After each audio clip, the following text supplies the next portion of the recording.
నమస్తే, welcome to I news. నేను హిమ. Ola, Uber ఈ రెండు పేర్లు వింటేనే డ్రైవర్ కళ్లల్లో నీళ్లు, ప్రయాణికుల గుండెల్లో రైళ్లు పరిగెత్తాయి. ఈ ప్రైవేట్ క్యాబ్ అగ్రిగేటర్ల దాష్టికానికి ఇకపై చెక్ పడబోతోంది. దేశంలో క్యాబ్ సేవలకు సరికొత్త నిర్వచనం చెప్పేందుకు కేంద్ర ప్రభుత్వం సంచలన నిర్ణయం తీసుకుంది. భారత్ టాక్సీ పేరుతో కమిషన్లు లేని డ్రైవర్ల సొంత సంస్థగా సరికొత్త క్యాబ్ సర్వీసులు తీసుకొస్తోంది.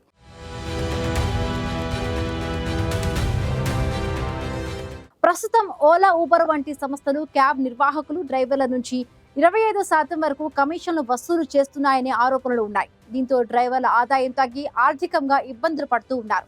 మరొక వైపు రద్దీ సమయాలు, రాత్రి వేళల్లో రైడ్ రద్దు పేరిట ప్రయాణికుల నుంచి అడ్డగోలు ఛార్జీలు వసూలు చేస్తున్నాయి. దీనిపై డ్రైవర్లు, ప్రయాణికుల నుంచి వేలల్లో ఫిర్యాదులు వస్తూ ఉండడంతో కేంద్ర ప్రభుత్వం రంగంలోకి దిగింది.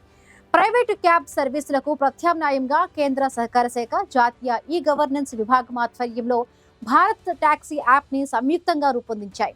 దీన్ని నిర్వహించేందుకు 300 కోట్ల మూలధనంతో సహకార టాక్సీ కోఆపరేటివ్ లిమిటెడ్ సంస్థను కూడా ఏర్పాటు చేశాయి.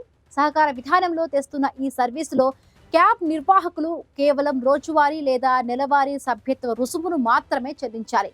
రైడ్ల నుంచి వచ్చే ఆదాయంపై ఎలాంటి కమిషన్ చెల్లించాల్సిన పని లేదు. అంటే డ్రైవర్లు తమ కష్టార్జితాన్ని 100% పొందవచ్చు. ఈ విధంగా వారికి మెరుగైన ఆదాయం లభించడమే కాకుండా సహకార సంస్థలో వాటాదారులుగా కూడా ఉంటారు. భారత్ టాక్సీ సేవలు వచ్చే నవంబర్ నుంచి దేశ రాజధాని ఢిల్లీలో పైలట్ ప్రాజెక్టుగా ప్రారంభం కానున్నాయి. తొలి దశలో 650 క్యాబ్లతో ఈ సేవలను అందుబాటులోకి తేనున్నారు. ఆ తరువాత డిసెంబర్లో ముంబై, పుణె, భోపాల్, లక్నో, జైపూర్ సహా 20 ప్రధాన నగరాలకు దీన్ని విస్తరించాలని లక్ష్యంగా పెట్టుకున్నారు. వచ్చే ఏడాది మార్చి నాటికి దేశంలోని అన్ని ప్రధాన నగరాలకు భారత్ టాక్సీలు సేవలు విస్తరించనున్నాయి. 2030 నాటికి 1,00,000 మంది క్యాబ్ డ్రైవర్లను ఈ సహకార వేదికపైకి తీసుకురావాలని కేంద్ర ప్రభుత్వం భావిస్తోంది. ఇకపై డ్రైవర్లు తమ కష్టార్జితాన్ని పూర్తిగా ఇంటికి తీసుకువెళ్లవచ్చు. కమిషన్ల భయం లేదు. రైడ్ క్యాన్సిల్ చేసిన డ్రైవర్పై పెనాల్టీలు ఉండవు. ప్రయాణికులకు కూడా పారదర్శకమైన అందుబాటు ధరల్లో క్యాబ్ సేవలు లభించనున్నాయి. ఇలా ఓలా, ఊబర్లకు ఓ పెద్ద షాక్ అనే చెప్పాలి. ప్రాఫిట్ కోసం కాకుండా ప్రజల కోసం, డ్రైవర్ల కోసం తెస్తున్న ఈ సరికొత్త క్యాబ్ సర్వీస్ దేశంలోని టాక్సీ వ్యవస్థను మార్చేస్తుందో లేదో కొన్ని రోజుల్లోనే తెలుస్తుంది.